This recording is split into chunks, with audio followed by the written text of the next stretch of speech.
feels like there's still buyers here. I still think within 12 months we're at 20,000. The Ethereum network, at least from a stability point of view, is capable of handling much more. 90% of what you buy with the stock market is the future. Are you curious about the future of decentralized finance? Wondering what Vitalik Buterin thinks are the best dApps around? Or maybe you just want to know when Bitcoin will reach the moon? This is Cointelegraph, bringing you the best moments of Korea Blockchain Week 2019. You know, I think people have to understand that when you ask what's the intrinsic value of any asset, they often think that something has to be tangible, and that's the misconception. 90% of what you buy with the stock market is the future. You know, what is the intrinsic value of gold? I mean, it's just metal, so there's no intrinsic value. And then if you look at monetary systems by design, you know, current fiat is actually not backed by anything. So, you know, what is Bitcoin's intrinsic value? It's network value, which is the basis for the value for most tech and platform companies.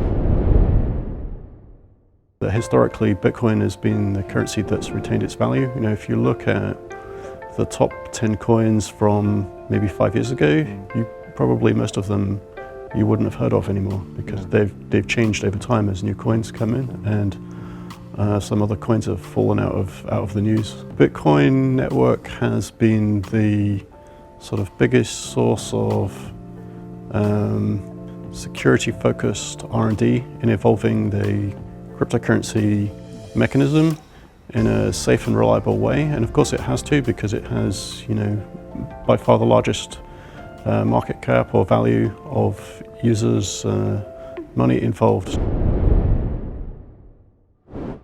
I think we have some risk that we could go as low as 6,500. It feels like there's still buyers here. I still think within 12 months we're at 20,000 because I think the big institutions from the US have done lots of work. All of these different applications that are kind of putting data onto the blockchain for kind of verification purposes are also kind of valuable in their own way.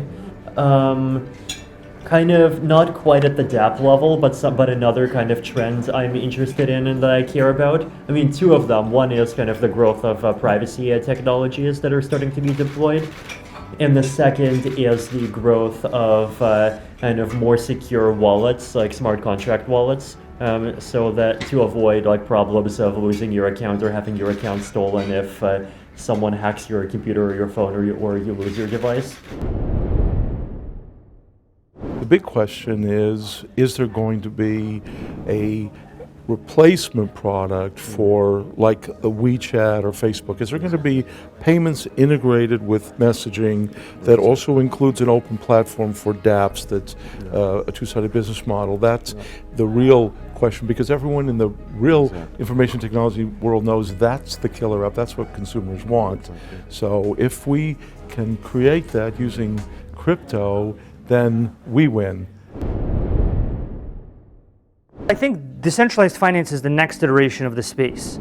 The first few iterations of the space were focused on tokens because that was the built-in functionality of a lot of these systems. And I think the next iteration is starting to have just slightly more computational capabilities on chain for defining financial products. Our relationship with these financial products is that we provide data into them, and we also allow them to interact with other systems, like payment systems, other chains, you know, whatever other system they want to interact with.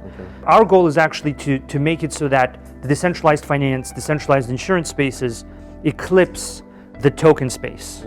So our goal is to provide all the inputs and outputs that people need to build decentralized finance contracts, because we feel that these contracts are really where the future of the space is.